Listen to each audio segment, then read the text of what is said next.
ॐ नमो भगवते वासुदेवाय। ॐ नमो भगवते वासुदेवाय।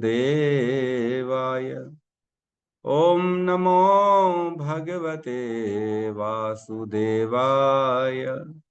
यः स्वानुभावम् अखिलं श्रुतिसारमेकम् आध्यात्मदीपम् अतितीर्षितं तमोऽन्धम् संसारिणां करुणयः पुराणगुह्यम् तं व्याससूनम् उपयामि गुरुं मुनीनाम्।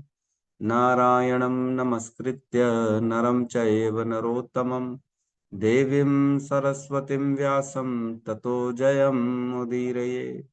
श्रवणतां स्वकथः कृष्ण पुण्यश्रवण कीर्तिनः हृदयन्तस्थो हि अभद्राणि विधुनोति श्रुहित सताम्।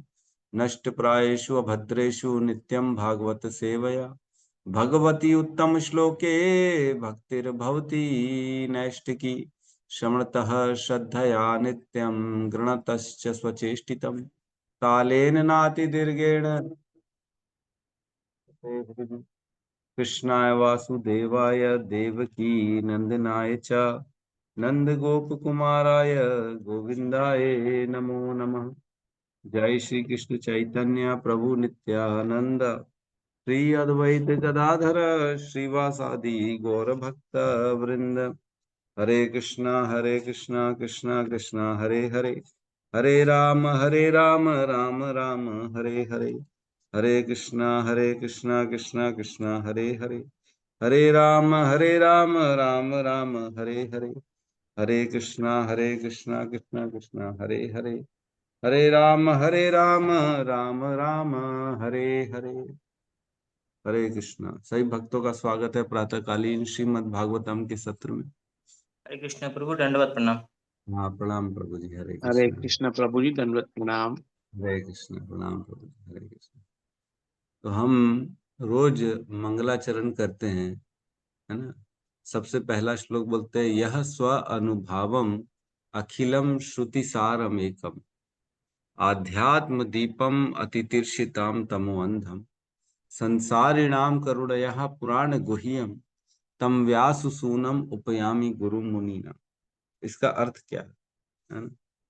इसका अर्थ यह है, मैं समस्त मुनियों के गुरु श्रील व्यास देव के पुत्र श्रील सुखदेव को सादर नमस्कार करता हूँ, जिन्होंने संसार के गहन अंधकारमय क्षेत्रों को पार करने हेतु संघर्षशील उन निपट भौतिकवादियों के प्रति अनुकंपा करके वैदिक ज्ञान के सार रूप इस परम गुह्य पुराण को अनुभव द्वारा स्वयं आत्मसात करने के बाद कह सुनाया।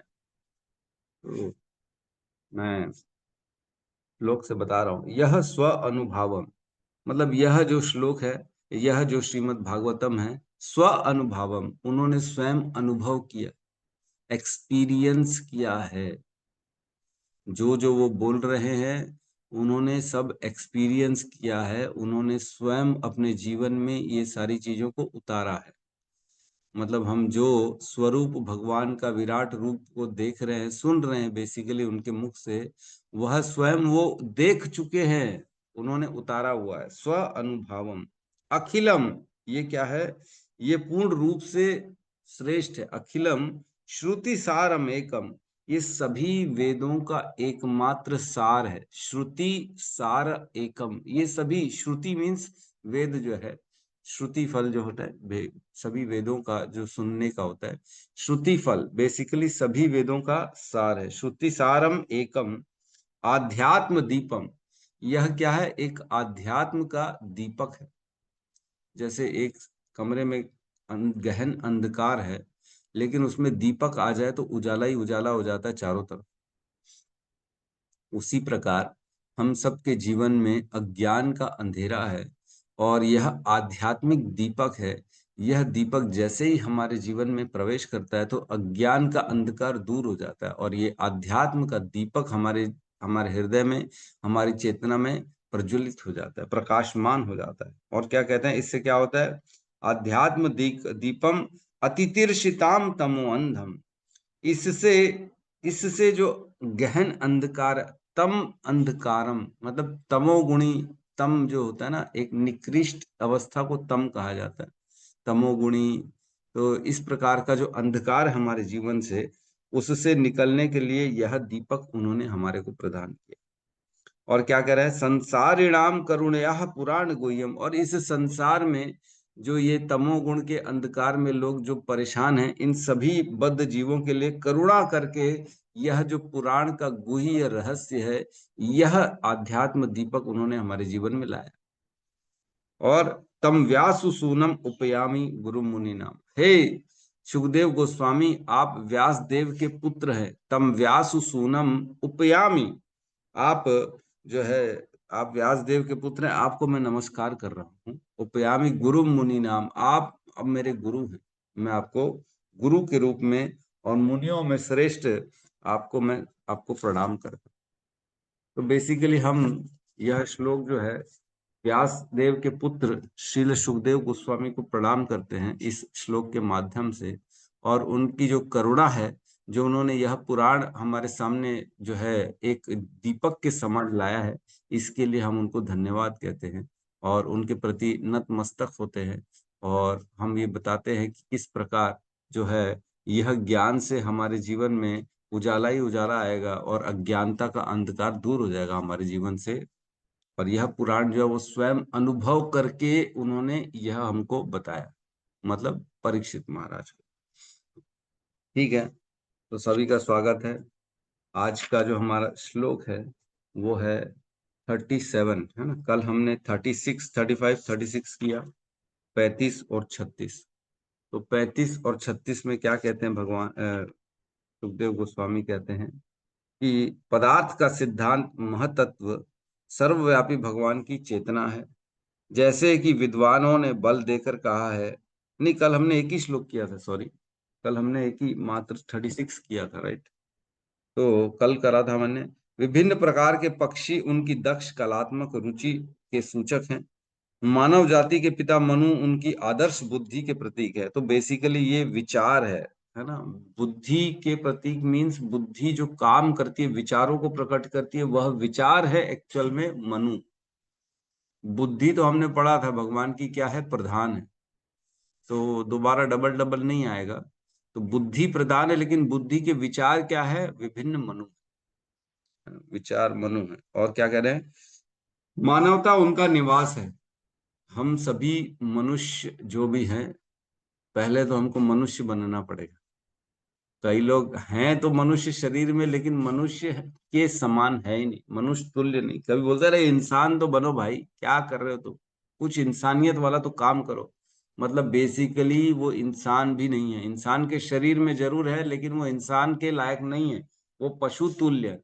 जो ऐसे काम करते हैं, निकृष्ट कार्य करते हैं, वो मनुष्य भी नहीं है।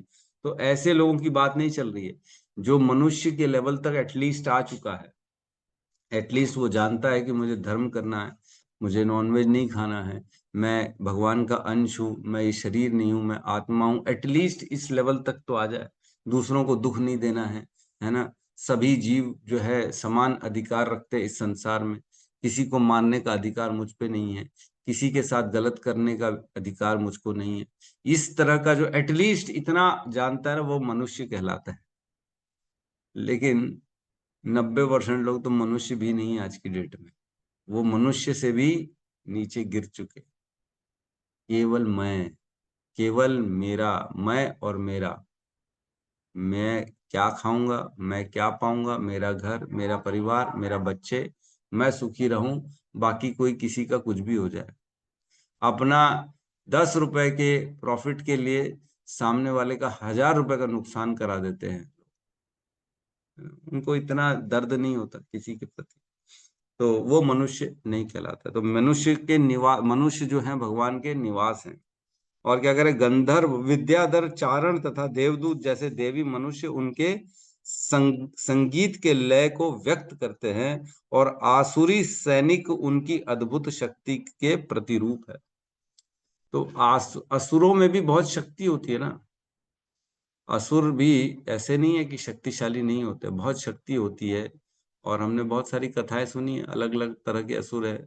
इतनी गंदगी करते, बर्बरता करते हैं वो, तो कहाँ से आते हैं उनको इतनी शक्ति है, कहाँ से ज्ञान आता है? तो वह भी एक तरह से भगवान का ही एक स्वरूप है ना? तो आज हम श्लोक क्रमांक 37 में प्रवेश करेंगे।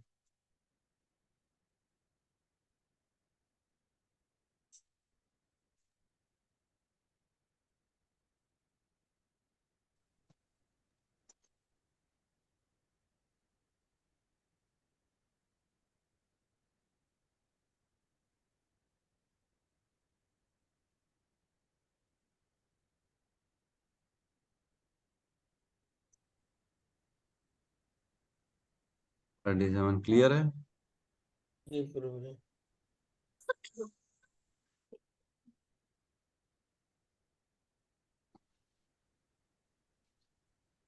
श्लोक क्रमांक 37, अध्याय 1, स्कंद 2। ब्रह्माननं शत्रुभुजो महात्मा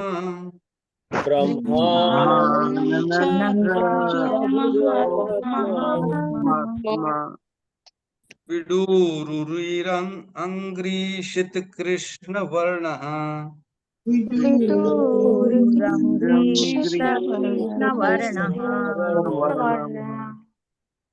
नानाविधाबीजगणोपपन्नो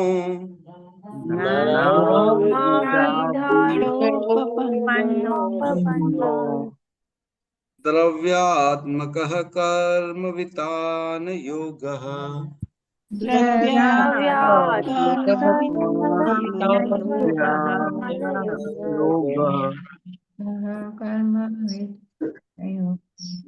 ब्रह्माननं छत्रभुजो महात्मा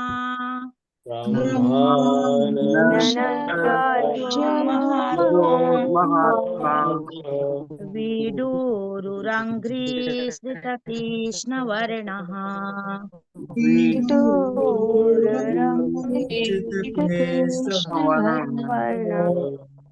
नानाभिधाभिजगणोपपन्नो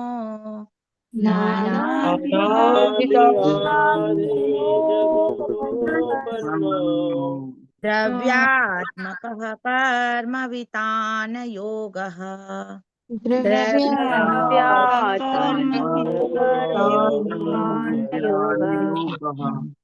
ब्रह्माननं छत्रभुजो महात्मा ब्रह्माननं छत्रभुजो महात्मा विडूररुरङ्घि श्रितकृष्णवर्णः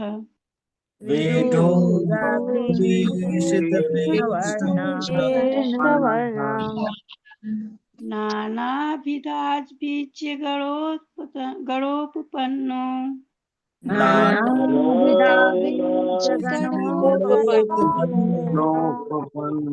द्रव्यात्मकः कर्मवितान योगः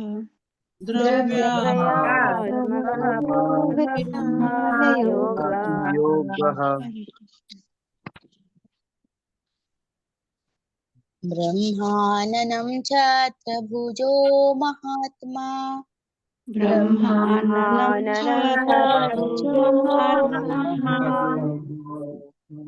विडूररुअङ्घ्रिसृतकृष्णवर्णः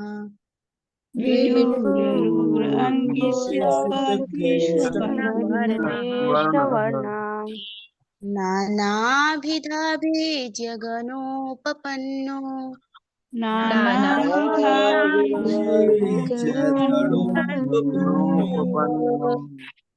द्रव्यात्मकः कर्मवितान योगः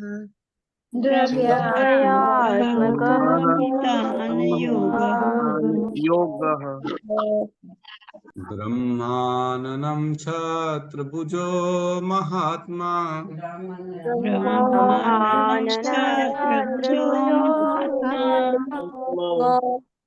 विडूरुरुरङ्घ्रिषित कृष्ण वर्णः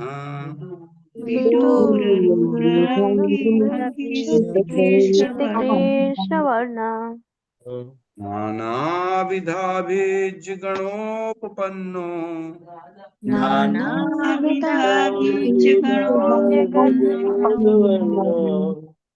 द्रव्यात्मकः कर्म वितान योगः। द्रव्यात्मकः कर्म विधान योगः। अनुवाद। विराट पुरुष का मुख ब्राह्मण है, उनकी भुजाएं क्षत्रिय हैं, उनकी जांघें वैश्य हैं तथा शूद्र उनके चरणों के संरक्षण में हैं। सारे पूज्य देवता उनमें समाविष्ट हैं और यह प्रत्येक व्यक्ति का कर्तव्य है कि श्री भगवान को प्रसन्न करने के लिए यथासंभव वस्तुओं से यज्ञ संपन्न करे। ओम अज्ञानतिमिरन्धस्य ज्ञानाञ्जनशलाकया चक्षुरुन्मीलितं येन तस्मै श्रीगुरुवे नमः। श्रीचैतन्यमनोभीष्टं स्थापितं येन भूतले स्वयं रूपः कदा मह्यं ददाति स्वपदान्तिकं। वन्देऽहं श्रीगुरु श्रीयुतपदकमलं श्रीगुरून् वैष्णवांश्च। श्रीरूपं साग्रजातं सहगण रघुनाथान्वितं तं सजीवं साद्वैतं सावधूतं परिजनसहितं कृष्ण चैतन्य देवम्। श्री राधा कृष्ण पादान सहगण ललिता श्री विशाखान्वितांश्च।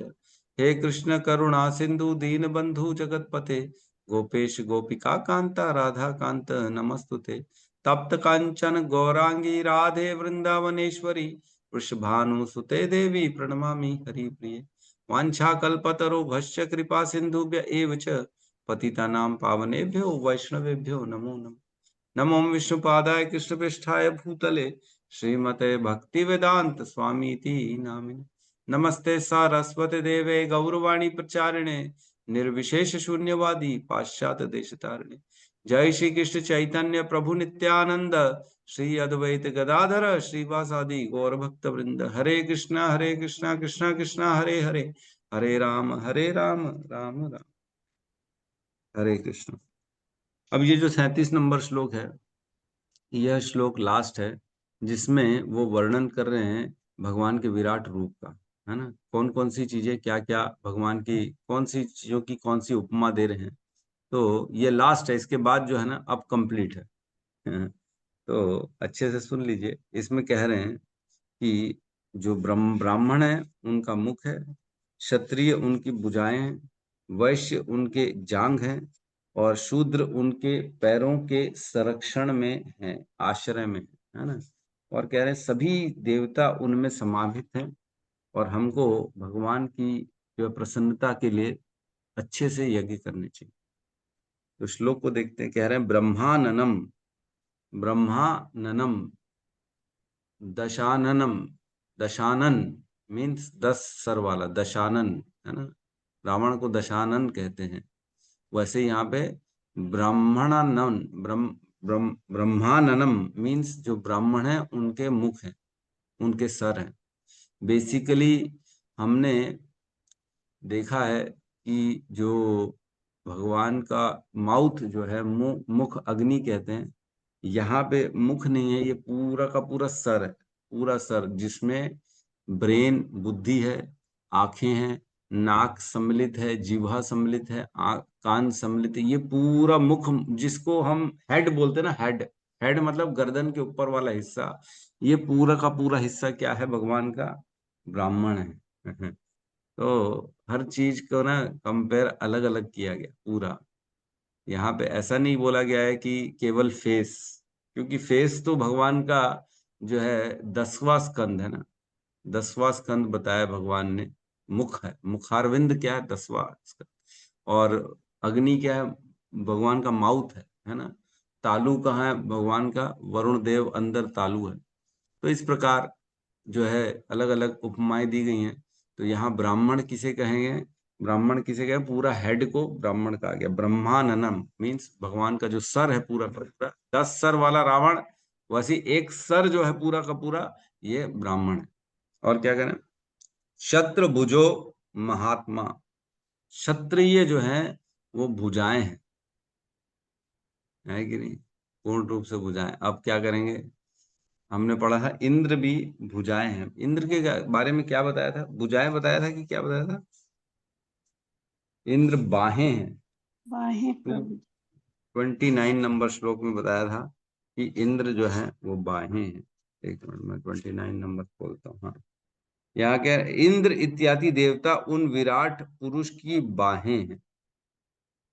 इंद्रादयो बाहवह, बावह मीन्स बाहें, और यहाँ पे भुजा, भुजा मीन्स जहां पे बल होता है, जहां पे भुजाएं होती है ना, एक बाहें हो गई पूरा हाथ, और भुजाएं जहां पे बल होता है उन हाथों का, उनको भुजाएं कहते हैं। तो अब जो डिफरेंस है आप अपने बुद्धि लगा लीजिएगा अपने हिसाब से, क्या डिफरेंस है दोनों में, वो आप देख लीजिएगा। तो यहाँ कह रहे हैं क्षत्रिय उनकी भुजाएं हैं। किसकी? महात्मा, मीन्स वह जो विराट पुरुष है, जो भगवान है, जिनका स्वरूप है, जो पूरा ब्रह्मांड जिनके अंदर है, वह विराट पुरुष की जो भुजाएं हैं वो क्षत्रिय हैं, और उनका जो सर है वो ब्राह्मण है। और क्या कर रहे हैं? विडुरुरु, विडुरुरु, विडुरुरु मीन्स वैश्य जांग है। विडु मीन्स वैश्य और उरु मीन्स जांग। वैश्य क्या है? जांग। लेकिन हमने कहीं कहीं पढ़ा है कि वैश्य उदर भी कहलाते, है ना, कहीं कहीं। तो ब्राह्मण मुख, क्षत्रिय उनके भुजाएं, और वैश्य उनके उदर, और शूद्र उनके पैर, ऐसे हमने पढ़ा है ना। तो ऐसा भी कह सकते हैं, लेकिन यहाँ पे कह रहे हैं वैश्य उनकी जांग है, क्योंकि जांग में पूरी बॉडी का बल होता है। जांग से ही पूरा हमारा शरीर चलता है। सबसे बड़ी मसल जो होती है पूरी बॉडी में, किसको कहते हैं? थाई मसल्स को कहते हैं। सबसे बड़ी मसल पूरी बॉडी में जितनी भी मसल्स हैं, तो थाई को स्ट्रांग होना बहुत ज्यादा जरूरी होता है। थाई यहाँ पे क्या कह रहे हैं? वैश्य उनकी जांग है। और क्या कह रहे हैं? अंग्री श्रित कृष्ण वर्ण। अंग्री, अंग्री मीन्स उनके चरणों की छाया में। श्रित, अंग्री श्रित मीन्स उनके चरणों की छाया में कौन है? कृष्ण वर्ण। कृष्ण वर्ण मीन्स यहाँ पे शूद्र कहा गया। कृष्ण वर्ण मीन्स, जैसे हम जानते हैं कृष्ण का रंग काला बेसिकली, लेकिन यहाँ पे शूद्र का, कृष्ण वर्ण का यहाँ पे मीनिंग शूद्र लिया गया। सोचो अगर हमारे आचार्य नहीं होते तो हम क्या समझ पाते ऐसे श्लोकों को? कृष्ण वर्ण को तो हम कंफ्यूज में आ जाता है, अरे कृष्ण वर्ण यहाँ क्या लिखा है? अंग्री श्रित कृष्ण वर्ण मीन्स कृष्ण वर्ण स्वयं काला रंग, उनके अंग्रिश्रित मीन्स उनके पैरों के जो है छाया, उनके पैरों के आश्रय में उनका खुद का कलर है क्या? नहीं। तो कृष्ण वर्ण मीन्स शूद्र। जितने भी शूद्र हैं वो कौन है? भगवान की चरणों के आश्रय में हैं। तो क्या हमको किसी शूद्र को देख के ऐसा ख्याल आता है कि ये तो कृष्ण के आश्रय में, कृष्ण के चरणों के आश्रय में? बेसिकली अगर कोई, हम किसी भी कंपनी में जाएं, या कहीं अपने यहाँ भी कोई मेड सर्वेंट आ रही है, आपके यहाँ कोई काम करने वाली बाई है, या कोई आदमी है, कोई नौकर है, कोई भी, हर कोई जो किसी का सपोर्ट कर रहा है, नौकरी कर रहा है, उसको शूद्र कहा जाता है ना। ऐसा नहीं है कि पढ़ा लिखा शूद्र नहीं होता, पढ़े लिखे भी शूद्र होते हैं, जो बड़े बड़े जॉब कर रहे हैं, मैनेजर है ना, ये है वो सारे के सारे शूद्र कहलाएंगे। क्यों? क्योंकि दूसरे की सेवा कर रहे हैं। तो जो भी शूद्र है उसको देख के क्या हमको ऐसा लगता है कि ये तो कृष्ण के चरणों के आश्रय में? नहीं नहीं नहीं, हम तो भगवत गीता भागवतम पढ़ के भी ऐसा लगता है अरे ये तो काम करने वाला है, इसको तो ऐसे से ऐसे छोड़ दो इसको। ऐसा नहीं है। हर व्यक्ति भगवान के आश्रय में, हर व्यक्ति, किसी को भी देखें तो कृष्ण का स्मरण होना चाहिए। पुलिस वाले को देखें तो ये स्मरण होना चाहिए कि ये तो भगवान की भुजाएं हैं। लेकिन बात अलग है, आज की डेट में पुलिस वाले देख के उनको खाली जो है ना यही याद आता है, अरे ये पैसा मांगने आ गया है, गुंडागर्दी करने आ गया पुलिस वाले, और क्या करते? और कुछ करते नहीं है। लेकिन है वो भगवान की भुजाएं, इसमें कोई शक नहीं। यहाँ पे लिखा है भगवान की भुजाएं, और वैश्य उनकी जंघा। ठीक है, आज के बाद मतलब ये हम पढ़ेंगे तभी तो हम ऐसा स्मरण कर पाएंगे। ये क्लास जिसने अटेंड करी होगी वही तो बादलों को देख के भगवान के केश का स्मरण कर पाएगा। कौन कर पाएगा? कोई और कर पाएगा क्या? नहीं कर पाएगा। जब संसार का प्रेम देखेंगे तो भगवान के सामने वाले दांतों का स्मरण कौन कर पाएगा? जो क्लास अटेंड किया वही कर पाएगा, जिसको मालूम है। भगवान ने बताया ना सुखदेव गोस्वामी ने कि जो संसार का स्नेह है वो कैसा है? भगवान के सामने वाले दांत। और जो यमराज है वो कैसे हैं? वो दाढ़ के समान है, पीछे वाले दांत, जिसमें एकदम क्रश हो जाता है सब कुछ। सोचो कितना आसानी से भगवान का स्मरण करने के लिए हर चीज को कैसे भगवान की इस विराट रूप में दिखा दिया सुखदेव गोस्वामी। हमें भगवत गीता में हमने पढ़ा था 10वें अध्याय में, तब भगवान को अर्जुन कहते हैं कि मैं आपका कैसे स्मरण करूं। मेरे ख्याल से 10.7 जहां पे कहते हैं कि मैं इस संसार में रहते भगवान कहते हैं हे अर्जुन, हर कहीं मेरा स्मरण करो तुम। तो तस्मात् सर्वेषु कालेषु वाला श्लोक, तस्मात् सर्वेषु कालेषु। नहीं, वो नहीं कह रहा मैं ये कह रहा हूँ 10वें अध्याय में जब भगवान ने अपना ऐश्वर्य बताया ना, उसके पहले अर्जुन ने बोला कि जो है मैं आपका कैसे स्मरण करूं, हर जगह आप कह रहे हैं कि मैं हूं, आप ही हैं, कृपया मेरे को समझाओ कि मैं आपका स्मरण कैसे कर सकता हूं। तब भगवान ने अपने ऐश्वर्य का वर्णन किया। तब भगवान ने बताया कि तुम ऐसे मेरा स्मरण कर सकते हो। हाँ सॉरी, 7 नहीं 17, 10.17 इसमें कहते हैं अर्जुन, हे कृष्ण, हे परम योगी, मैं किस तरह आपका निरंतर चिंतन करूं और आपको कैसे जानूं? हे भगवान, आपका स्मरण किन किन रूपों में किया जाए? ये कौन कह रहे हैं? अर्जुन कह रहे हैं कृष्ण से। कैसे मैं दिन रात आपका चिंतन करूं, कैसे हर जगह में आपको, कौन कौन सी जगह में आपका कैसे स्मरण कर सकता हूं, किन किन रूपों में आपका किया जाए, निरंतर चिंतन कैसे करूं। तब जो है ना भगवान ने अपने ऐश्वर्य का वर्णन किया। तब बताया भगवान ने कि एक एक करके मैं तुम्हारे को अपनी विभूतियां बताता हूँ। फिर जब इतनी सारी विभूतियां सुन लिया अर्जुन ने, तब कहते हैं इतना आपने बता दिया कि आप हिमालय हैं, आप शेर हैं, सिंहों में शेर हैं, आप जो है मेरे सबके आदि अंत और शुरुआत है, सब कुछ आप ही हैं, लेकिन इसको मैं एक स्वरूप में कैसे देखूं, इसका चिंतन कैसे करूं? आप तो बता तो दिए हो, लेकिन मेरे को ऐसा स्वरूप भी दिखाओ।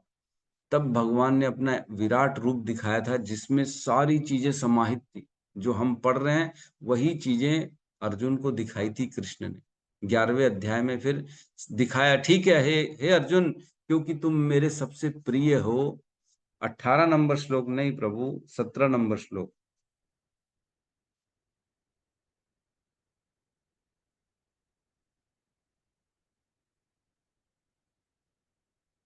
तो जब 11वां नंबर जो अध्याय है उसमें भगवान का विराट रूप है, तो अब अर्जुन ने बोला कि मैं आपको देखना चाहता हूं उसी रूप में जो आपने मेरे को अभी अभी बताया है। तब जो है भगवान ने उनको दिव्य चक्षु दिए, है ना। इन साधारण आंखों से वह नहीं देख पाते हैं, हम सब नहीं देख पाते हैं, तो भगवान ने उनको दिव्य चक्षु दिए ताकि वो विराट रूप देख सके भगवान का, है ना। तो इसमें जैसे शुरुआत पढ़ते हैं हम, मैं 3-4 11वें अध्याय के ना श्लोकों को पढ़ रहा हूँ। तो पहले श्लोक में करते हैं, अर्जुन ने कहा, आपने जिन अत्यंत गुह्य आध्यात्मिक विषयों का मुझे उपदेश दिया है उसे सुनकर मेरा मोह दूर हो गया। फिर कहते हैं, हे कमल नयन, मैंने आपसे प्रत्येक जीव की उत्पत्ति तथा लय के विषय में विस्तार से सुना है और आपकी अक्षय महिमा का अनुभव किया है। फिर तीसरे श्लोक में कहते हैं, हे पुरुषोत्तम, हे परमेश्वर, यद्यपि आपको मैं अपने समक्ष अपने आपके द्वारा वर्णित आपके वास्तविक रूप में देख रहा हूं, किंतु मैं यह देखने का इच्छुक हूं कि आप इस दृश्य जगत में किस प्रकार प्रविष्ट हुए हैं। मैं आपके उसी रूप का दर्शन करना चाहता हूं। फिर चौथे नंबर श्लोक में कहते हैं, हे प्रभु, हे योगेश्वर, यदि आप सोचते हैं कि मैं आपके विश्व रूप को देखने में समर्थ हो सकता हूं, तो कृपया करके मुझे अपना असीम विश्व रूप दिखलाइए। फिर कहते हैं, भगवान ने कहा, फिर 5वें नंबर श्लोक से फिर भगवान ने कहा कि ठीक है, तुम मेरे प्रिय मित्र हो, इसलिए मैं तुमको दिव्य चक्षु देखता हूं जिससे तुम मेरे इस विराट रूप को देख सकते। वही विराट रूप का वर्णन सुखदेव गोस्वामी ने डिटेल्ड में कर दिया यहाँ हर एक चीज को, है ना। तो भगवत गीता का डिटेल्ड वर्जन ही श्रीमद् भागवतम है कि नहीं। तो हमको इतना सुंदर एक एक उपमा दे दी। तो यहाँ कह रहे हैं ब्राह्मण भगवान का मुख है। तो मुख का काम क्या बेसिकली, भगवान मुख का क्या काम है? मुख मतलब सर का क्या काम होता है? पूरी बॉडी को गाइड करना। सर नहीं होगा तो पूरी बॉडी चल पाएगी क्या? नहीं। सर ही बेसिकली पूरी बॉडी में सबसे इंपॉर्टेंट है, जिसमें बुद्धि है, आंखें देखने का काम करती, नाक सूंघने का, जीवा टेस्ट करने का, कान सुनने का, पूरी बॉडी को चलाने का काम कौन करता है? सर करता है। तो इसलिए इस समाज में ब्राह्मणों को सर कहा गया, क्योंकि ब्राह्मण ही इस पूरे समाज को चलाते हैं, सही दिशा निर्देश देते हैं। लेकिन आज की डेट में ब्राह्मण ही बेचारे स्वयं पतित हो गए हैं, पतन में आ गए, उनका ही पतन हो गया। गुटखा खा रहे हैं, तंबाकू खा रहे हैं, उनको न शास्त्र मालूम है, न श्लोक मालूम है, न अच्छे से उच्चारण करने आता है, स्वयं वो खुद गर्हित कार्यों में लगे रहते हैं। ब्राह्मण मैंने ऐसे बहुत सारे देखे हैं जो दारू पीते, नॉनवेज खाते हैं। ब्राह्मण आजकल क्या कर रहे हैं? सब शूद्र बन गए, केवल और केवल जॉब कर रहे हैं। सभी ब्राह्मण, मैक्सिमम ब्राह्मण, कोई जो है ब्राह्मण का कार्य करना ही नहीं चाहता है। उनको लगता है ब्राह्मण का कार्य जो होता है ना, जो यज्ञ अनुष्ठान, वह सब बेकार के काम है। ब्राह्मण, क्षत्रिय और वैश्य के कार्य बताए गए हैं भगवत गीता के 18वें अध्याय में 42, 43, 44 इन तीनों श्लोकों में बताया गया है। तो ब्राह्मण का कार्य क्या बताया गया? ब्राह्मण का कार्य बताया गया है शमो दमः तपः शौचम शांतिम आर्जवम एव वा ज्ञानम विज्ञानम आस्तिक्यम ब्रह्म कर्म स्वभावजम। ये ब्राह्मणों की कार्य बताए। क्या है? शमो दमः तपः शौचम। शमो मीन्स शांति, दमः मीन्स आत्म संयम, दमन करना, अपनी इंद्रियों को दमन करना। शमो मीन्स मन को निग्रह, मन का निग्रह करना। तपः तपस्या करना। शौचम मीन्स पवित्रता रखना अपने अंदर में। और शांति मीन्स सरलता रखना। आर्जवम मीन्स ईमानदारी रखना। एवच, शांति आर्जवम एवच, ईमानदार होना चाहिए ब्राह्मण को, बेईमान नहीं होना चाहिए। और क्या करें? ज्ञानम विज्ञानम आस्तिक्यम। ज्ञानम मीन्स जो पढ़ना है, और विज्ञानम मीन्स उसको प्रैक्टिकली जीवन में उतारना है। आस्तिक्यम, आस्तिक्यम मीन्स धर्म, धर्म अनुसार अपने जीवन को चलाना। ब्रह्म कर्म स्वभावजम, ये ब्राह्मणों के कर्तव्य है। तभी तो वो सबको गाइड कर पाएंगे। खुद ही ब्राह्मण जो है अंधेरे में चल रहा है, लेकिन कैसे दूसरों को मार्गदर्शन करेगा? ठीक है, सभी ब्राह्मण आज की डेट में पैसा तो चलाते हैं, काम करते हैं, पैसे के लिए ही काम कर रहे हैं, तभी तो उनका धीरे धीरे पतन हो गया। तभी तो साधुओं ब्राह्मणों की वैल्यू बाजार में खत्म हो गई। लोग जानते हैं, अरे ये आ गया तो कुछ ना कुछ मांगने ही आया है। हम भी कहीं जाते तो अरे ये लोग तो पैसा लेने आ गए, अरे ये लोग तो ये करने आ गए। लेकिन जब तक हम किसी को ज्ञान नहीं देंगे ना, उनसे पैसे लेने का अधिकार भी नहीं है हमारे को। पहले खुद गुरु दक्षिणा दी जाती थी। बिना गुरु दक्षिणा ये माना जाता था कि जो गुरु ने हमें ज्ञान दिया है उसको हम आत्मसात कर ही नहीं सकते, क्योंकि हमने गुरु को कुछ नहीं दिया। अर्जुन ने अपने गुरु की प्रसन्नता के लिए जो है, वो कौन सा राजा था जिसको, द्रुपद, राजा द्रुपद को जो है कैदी बना के लेके आ गए थे, है ना। उनको बांध कर लेके आ गए थे। क्यों? क्योंकि राजा जो है द्रुपद और वो द्रोणाचार्य का आपस का वो पुराना हिसाब किताब पेंडिंग था, दोस्त थे, वो अलग चीज है। तो बेसिकली जो जो गुरु ने मांगा गुरु दक्षिणा में, वो शिष्य ने दिया। कृष्ण ने अपने गुरु सांदीपनी के लिए उनके पुत्र जो मर गया था उनको जीवित करके लेके आ गए थे, गुरु दक्षिणा में उन्होंने दी। क्योंकि यह सिद्धांत है, जब तक गुरु की हम सेवा नहीं करते हैं, जब तक गुरु से लिया गया ज्ञान के प्रतिकार में हम उनके लिए कुछ करते नहीं है, वह ज्ञान आत्मसात हो ही नहीं सकता, है ना। इसलिए कहा जाता है। तो बेसिकली यहाँ पे ब्राह्मणों को भगवान का मुख सर कहा गया है, जो पूरा गाइड करता है पूरे शरीर को। और क्या है? क्षत्रियों को भुजाएं कहा गया। भुजाओं मतलब हाथों का जो शक्ति है, जो बल है, जिससे हाथ काम करते हैं, वह क्या है? क्षत्रिय। तो समाज में भी क्षत्रियों का क्या काम होता है? क्षत्रियों का प्रोटेक्शन का काम बताया गया है। देश की रक्षा कौन करेगा? आर्मी करेगी। देश के अंदर की रक्षा कौन करेगी? पुलिस करेगी। तो ये कौन है? दोनों क्षत्रिय। क्षत्रिय वो नहीं होता जो डर के घर में बैठ जाए, है कि नहीं, अरे हमको तो डर लग रहा है, हम नहीं लड़ सकते, तो वो क्षत्रिय नहीं होता। तो इसलिए डिफरेंशिएट किया गया है।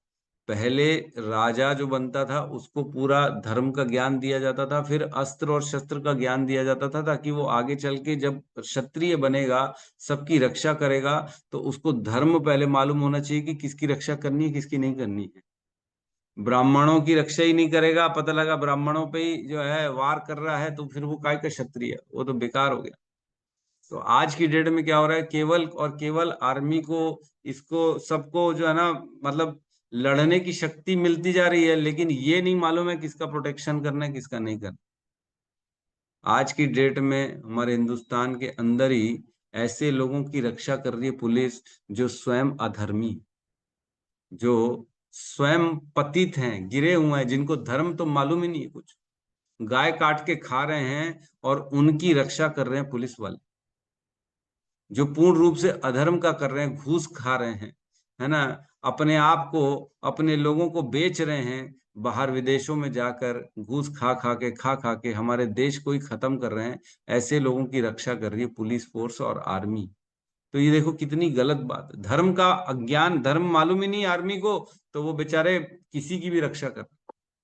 ये पता होना चाहिए कि हमको क्षत्रिय किसकी रक्षा करे, तभी शास्त्र के अनुसार ही क्षत्रिय बनाया जाता था। जो शास्त्र के अनुसार क्षत्रिय नहीं बनता था, उसको क्षत्रिय बनने का अधिकार भी नहीं है। इसलिए द्रोणाचार्य ने एकलव्य का अंगूठा कटवा लिया, क्योंकि उसने शस्त्र विद्या तो सीख ली थी, लेकिन धर्म शास्त्र नहीं समझा। केवल गुरु के फोटो लगाने से शस्त्र विद्या, धनुष बाण सीख लेना जो है ना, ये उसको अधिकार नहीं मिलता कि उसको शस्त्र का ज्ञान होना चाहिए। शस्त्र तभी उपयोगी है जब उसको यह ज्ञान हो कि धर्म क्या है, शस्त्र को कहाँ उपयोग करना। जैसे अश्वत्थामा था, उसने क्या किया था? ब्रह्मास्त्र छोड़ दिया था उत्तरा के गर्भ में। सोचो, एक गर्भ में एक बालक बेचारा जो अभी पैदा भी नहीं हुआ है, उसका वध करने के लिए ब्रह्मास्त्र छोड़ दिया। तो ये क्या शस्त्र का ज्ञान है? आज भी अगर कोई प्रेग्नेंट वुमेन होती है हमारे हमारे समाज में भी, तो उसको बड़ी इज्जत से जगह दी जाती है, बैठो बैठो, आप पहले, आपका काम पहले होना चाहिए, क्योंकि वो बेचारी प्रेग्नेंट है। और उस जमाने में अश्वत्थामा ने प्रेग्नेंट को, उसका भ्रूण, उसका अंदर जो गर्भ में शिशु था, उसी का वध करने के लिए ब्रह्मास्त्र छोड़ दिया था। तो ये अधर्म के कार्य हैं बेसिकली। तो क्षत्रिय को मालूम होना चाहिए कि कहाँ पे अपने बल को लगाना है। और वैश्य क्या है? जांग है, जांग। वैश्य का क्या काम होता है? कृषि गोरक्षा, कृषि और गोरक्षा। फिर उसके बाद वाणिज्य, ये भगवत गीता में बताया है 3 काम वैश्य के: कृषि, गोरक्षा और वाणिज्य। पहले कृषि करना, एग्रीकल्चर, और गौओं की रक्षा करनी, फिर बिजनेस करना। तो आज की डेट में क्या हो गया? सबसे पहले आदमी केवल ये देखता है कि मेरे को प्रॉफिट कहाँ से हो रहा है, फिर उसके लिए गाय भी बेच देगा, गाय को काट भी देगा, गाय का छील भी निकाल, स्किन भी निकाल के, मांस निकाल के उसको जो है बेच देगा, उसकी हड्डियां भी बेच देगा, ताकि उससे जो है बोन चाइना का क्रॉकरी बन जाए, है कि नहीं? बोन चाइना की क्रॉकरी जो हम यूज करते हैं, वह बेसिकली बोन्स ही तो है, हड्डी ही तो है। पशुओं की हड्डी, इंसानों की हड्डी, इसी से बोन चाइना बनता है। तो ये सब चीजों से दूर होना चाहिए। और क्या करें? शूद्र उनके चरणों के आश्रय में। और क्या करें?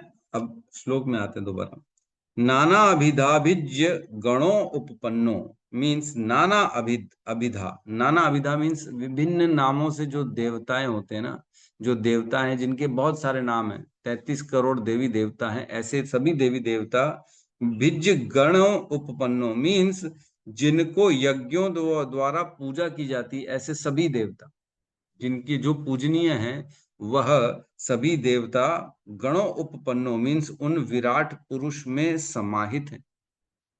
इस संसार के जितने भी देवी देवता हैं वह सारे के सारे उस भगवान के शरीर विराट रूप में समाहित समाविष्ट हैं।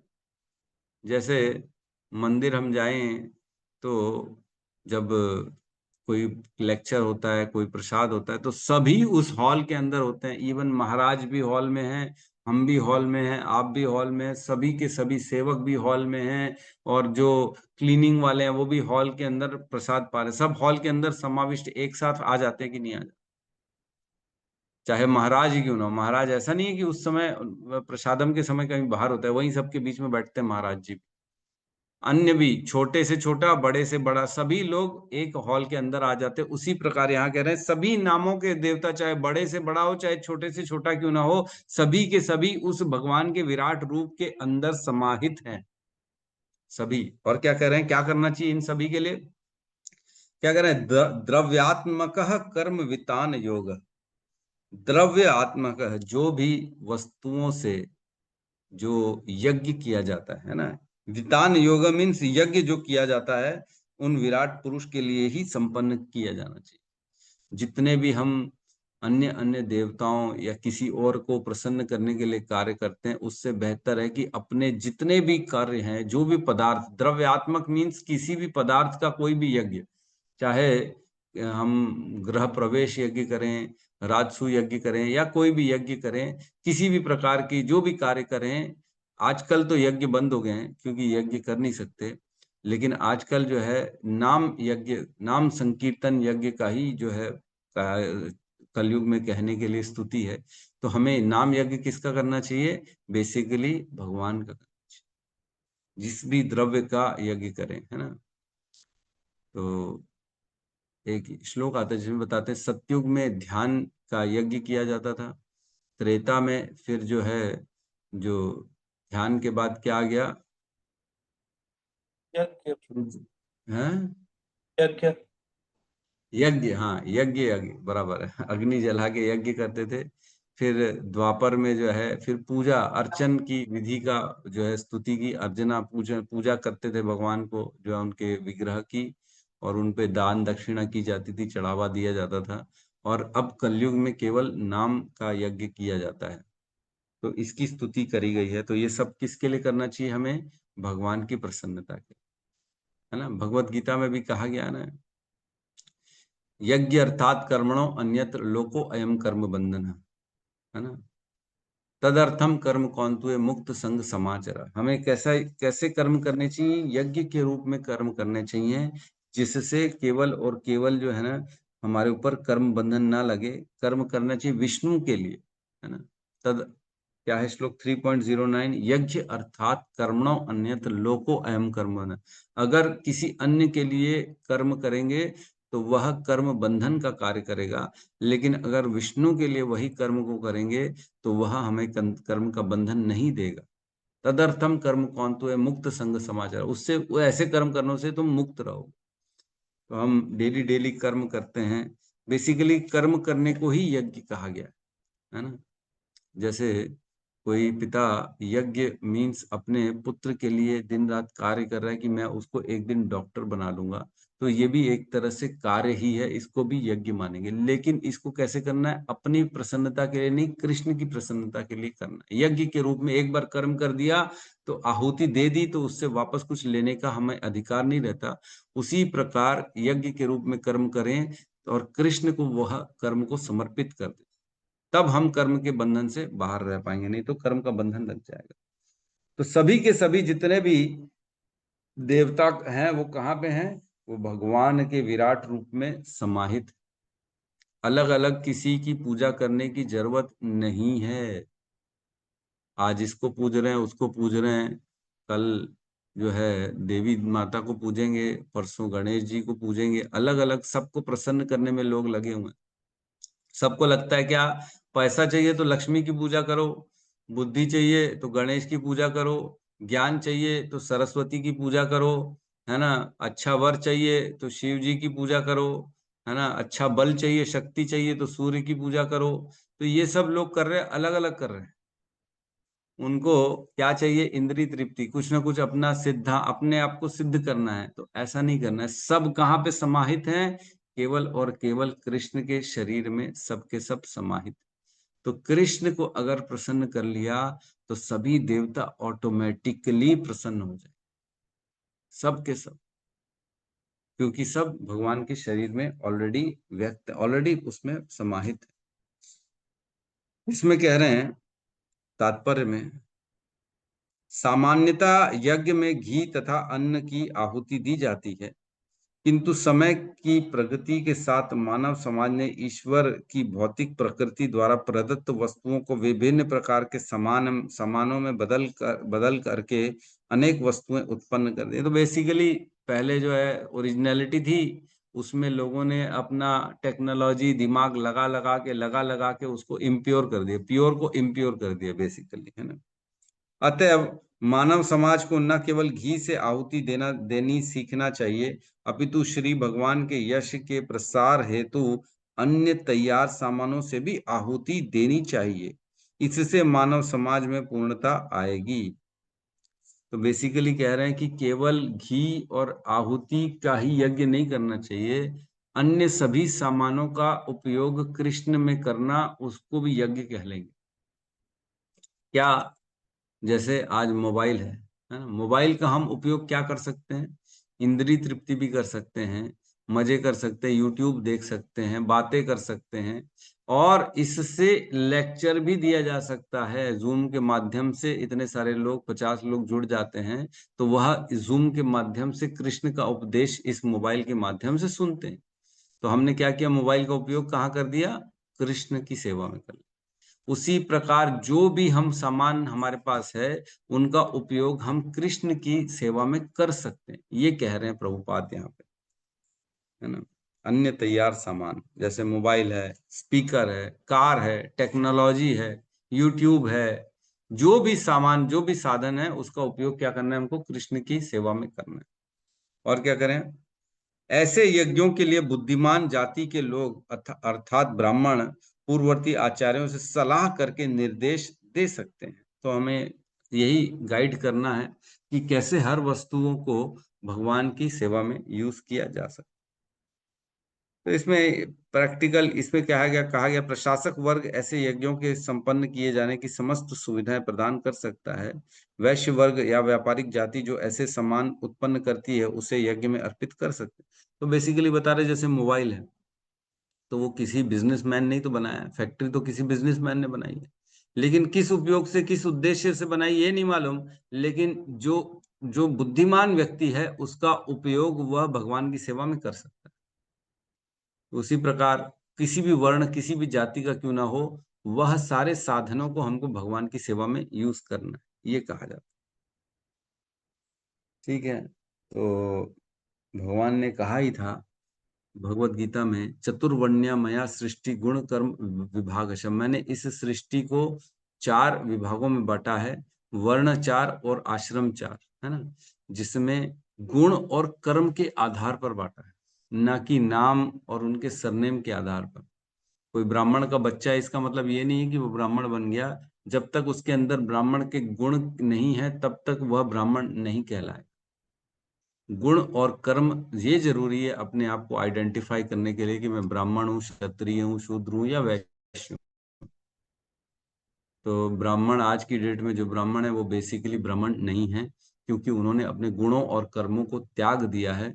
वह केवल और केवल गुटखा खा रहे हैं। किसी ने मेरे को बोला था, अरे प्रभु आप बार बार ऐसा बोलते हो, सभी ऐसे तो नहीं है, सभी ब्राह्मण को गुटखा खाने वाला बोलते हो आप? नहीं, सभी नहीं है, लेकिन जो खाते, मैं उनको बोल रहा हूँ। जो गलत व्यवहार करते, ब्राह्मण हो के भी ब्राह्मण का कार्य नहीं करते, मैं उनको बोल रहा हूँ। जो ब्राह्मण है और ब्राह्मण का कार्य कर रहे हैं, वो तो बेस्ट है, उनसे अच्छा तो कुछ हो ही नहीं सकता, है ना। तो कृपया आप इसको जो है ना, एक ना छोटी सी बात थी, एक कथा थी, जिसमें कहते हैं जब प्रभु श्री राम एक यज्ञ कर रहे थे ना, तो प्रभु श्री राम ने उस यज्ञ में क्या किया था? ब्राह्मण को दान देना पड़ता है। तो जो उनके गुरु वशिष्ठ हैं, उनको दान में पूरी भूमि दे दी थी, पूरी पृथ्वी उनको दान में दे दी थी प्रभु श्री राम ने। तब वशिष्ठ ने, चूंकि ब्राह्मण है ना, ब्राह्मण का काम थोड़ी है कि अब क्या राज्य करेगा क्या वो, तो वापस जो गुरु वशिष्ठ ने दान में जमीन मिली ना पूरी पृथ्वी, वो वापस से राम को दे दिया कि ठीक है, ये मेरी जमीन है, इसमें तुम राज्य करो और इसकी देखभाल की जिम्मेदारी अब तुम्हारी है। तो फिर से उन्होंने वह जमीन को प्रभु श्री राम को दे दिया राज्य करने के। तो जब दोबारा प्रभु श्री राम ने उस पूरी पृथ्वी को प्राप्त करी, तब अब वो राज्य करने लगे, किस मंशा से कि ये मेरे गुरु के द्वारा प्रदत्त भूमि है, अब इसको मेरे को गुरु के आदेशानुसार इसमें शासन करना। ऐसे विचार को रखते रखते प्रभु श्री राम ने इस पृथ्वी पे शासन किया। सोचो, वह भूमि जो पहले स्वयं वो राजा थे, वह भूमि को पूरी दान दे दी। अब मेरे पास कोई भूमि नहीं है ना, अब वह भूमि दोबारा जब गुरु से वापस मिली, अब उसमें दोबारा वही शासन कर रहे हैं। मतलब चेंज कुछ भी नहीं हुआ, एज इट इज है, लेकिन मानसिकता, इंटेंशन क्या आ गया कि ये मेरी चीज नहीं है, मेरे गुरु के द्वारा दी गई भूमि है, अब मेरे को इसमें गुरु के मार्गदर्शन में शासन करना। वो जैसा चाहते हैं धर्म अनुसार, तो वैसा धर्म अनुसार इसमें मैं शासन करूंगा, मेरा नहीं। सोचो ऐसा कभी हो सकता है? हम तो दान दे के भी बोलते हैं, अरे भूल गया क्या, तेरे को 100 रुपए दिए थे, कहा किया तूने 100 रुपए का। हमको तो ये लगता है हमारा दिया वो पैसा आज भी हमारा ही है, लेकिन वो हमारा नहीं। एक बार दे दिया तो हमारा चला गया, हमारा उसके ऊपर कोई अधिकार ही नहीं है। ठीक है, तो किसी का प्रश्न है तो हम ले सकते हैं। यस राम लला प्रभु, कहिए प्रभु। हरे कृष्णा प्रभु जी। जैसे जो कई लोग बोलते हैं कि शूद्रों को पैर बना दिया भगवान का, ये तो हम बहुत गलत है। मतलब एक मेरे पेशेंट है, उन लोग एक विशेष जाति के, आप समझ रहे हैं मैं क्या बोलना चाह रहा हूँ। लेकिन उनके मन में एक भ्रम है, देखो इनको तो पैर बना दिया, तो उन लोग आज इतने नाराज है। कई लोग जैसे आजकल वीडियो बनाते हैं भगवत गीता को जला के उसी आग में चिकन बना रहे, उससे सिगरेट भी पी रहे, मतलब क्योंकि एक विशेष एक समुदाय बन गया है जो बहुत अपमान करता है। शास्त्रों में तो गलत बताया गया, हमको तो नीच जाति का बताया गया है। और इस समय में इनके साथ बहुत गलत व्यवहार भी किया गया, अज्ञानता के कारण कुछ लोगों ने, ऊंचे वर्ग के लोगों ने इनके साथ बहुत अन्याय किया। तो वो बोलते हैं हमको पैर बना दिया, भाई तो बहुत गलत है बोलते हैं। ऐसा उनका विचार है, बहुत समझाने के बाद भी व्यक्ति समझा नहीं। और दो उसकी बेटी एक डिवोटी है, लेकिन वो आदमी मानता नहीं है। नहीं तो पैर शूद्र में जो है ना, केवल एक शूद्र जाति नहीं है, समझिए। मैं वही बताया, आज की डेट में जो सपोज करो माइक्रोसॉफ्ट में जॉब कर रहा है, बड़ा अमेरिका चला गया, बहुत बड़े जॉब में है, उसको 50 लाख रुपए महीने की तनख्वाह मिल रही है, लेकिन वो भी शूद्र ही कहलाएगा। तो हम एक को टारगेट, शास्त्र किसी एक वर्ण, एक छोटे जो तबके के लोग हैं उनको टारगेट नहीं कर रहा। शास्त्र बोल रहा है जो भी सेवा दे रहा है दूसरों को, वह शूद्र कहलाएगा। वो भले बड़े इंजीनियर क्यों ना हो, डॉक्टर क्यों ना हो, वह क्यों ना कोई सीए हो, पढ़ा लिखा क्यों ना हो, वो सारे के सारे शूद्र हैं। तो ये समझाना पड़ेगा उनको, जो दूसरों की सेवा देता है वह शूद्र कहलाता है। केवल आप ही नहीं, हम भी शूद्र ही हैं। आप अगर जॉब करें तो वो ये बता सकते हैं हम भी शूद्र हैं, लेकिन इसका मतलब ये नहीं कि केवल एक एक प्रॉपर एक समुदाय है वही शूद्र। एक्चुअल में ये थोड़ा सही कह रहे हैं कि जो एक बीच में ऐसा समय आया था जब एक जो जो बेचारे जो सेवक वर्ग थे, नीचे वाले वर्ग थे, उनको शूद्र शूद्र बोल के उनका बहुत शोषण हुआ था। इस कारण ये थोड़ा समाज में अभी भी है कि हम शूद्र हैं, हमको पैर बना दिया, हमको पैर बना दिया। लेकिन यह धारणा एक्चुअल में गलत है। इसमें बेसिक फाउंडेशन, एक फंडामेंटल डिफरेंस क्या है, शूद्र वो है जो सभी सेवक कर रहे हैं वो शूद्र, तो वो हायर लेवल के लोग भी शूद्र हैं, ऐसा नहीं है कि नहीं। तो ये समझाना पड़ेगा। वो बताया बताया था प्रभु, इस लॉजिक से उनको मैं बताया था कि जो सेवा का कार्य करता है शूद्र है। लेकिन क्या है ना, एक जो बोलते हैं ना प्रभु, पीढ़ी दर पीढ़ी चला आ रहा है कि अरे हम शूद्र है, मतलब उनको, हमको ये नीची नजर से देखते हैं। आज भी हमारे साथ भेदभाव करते हैं, उनके साथ आज भी होता है। मतलब कोर्ट में है वो, तो आज भी हमारे साथ जो मतलब एक वर्ग है, ऊंचा वर्ग है, आज भी उनको मतलब एक जाति के हिसाब से उनको गलत तरीके से एक्चुअली यहाँ पे वर्णाश्रम यहाँ पे नहीं है, यहाँ पे एक कुंठित मानसिकता है जो उसको नीचे नजरों से देखते हैं, और वो भी उसका शिकार हो गया है। क्या कर सकते हैं, ये समाज में सब लोग, हाँ हाँ, बुद्धिमान कोई है ही नहीं, सब ऐसे ही हैं। तो ये गलत, तभी तो बोलते हैं शास्त्र को पढ़ना पड़ेगा ना समझने के लिए। जो पढ़ेगा नहीं वो अपने मानसिक, अपने विचारों से चलेगा और गलत चलेगा वो, निश्चित तौर से। और पैर भी देखा जाए तो भगवान के पैर कितने इंपॉर्टेंट हैं। पैरों के बिना कोई चल सकता है क्या? हैं, अगर बोल दें कि ठीक है एक बॉडी का अंग दे दो जो तुम्हारा इम्पोर्टेंट नहीं है, तो कोई पैर दे देगा क्या? पैर इम्पोर्टेंट नहीं है क्या? पैर तो बहुत इम्पोर्टेंट है। तो अब क्या करें, लोग नहीं समझते हैं। तो ठीक है, यस। तो हमारे गौतम बुद्ध प्रभु ने कुछ शेयर किया। यस ज्योति मैडम, ज्योति सॉरी माता जी मैडम। हरे कृष्ण प्रभु जी, दंडवत प्रणाम। प्रणाम माता प्रभु जी। जी, जैसे जंघा बताया गया यहाँ पे कि वैश्य वैश्य है, तो वैसे ही पहले श्लोक नंबर 27 में बताया गया था कि दोनों जंघे वितल और अतल लोग हैं। तो दोनों में डिफरेंस क्या है?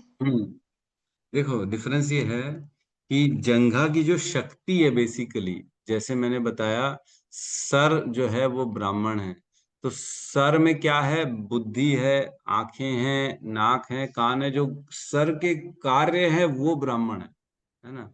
वैसी जो भुजाएं हैं, बता हमने पढ़ा है, इंद्र और अन्य देवता भगवान की बाहें हैं, लेकिन यहाँ का है भुजाएं कौन है?